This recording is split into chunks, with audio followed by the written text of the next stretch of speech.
శుభోదయం అండి. ఎప్పుడవని ఏ ఒక్క అంటే ఆహారం ఫుడ్ తిన్నా కూడా అది అమృతంలా తినాలంట.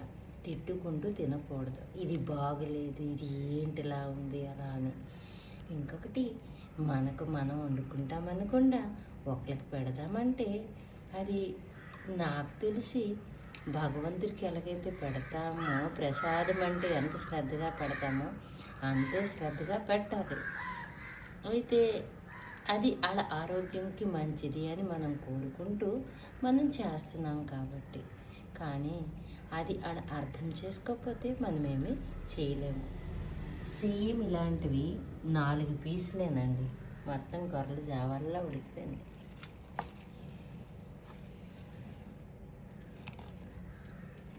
ఎంత చక్కగా ఉడికిపోయింది చూసారా, ఒరిజినల్ నాటు కొర్రలు అనమాట.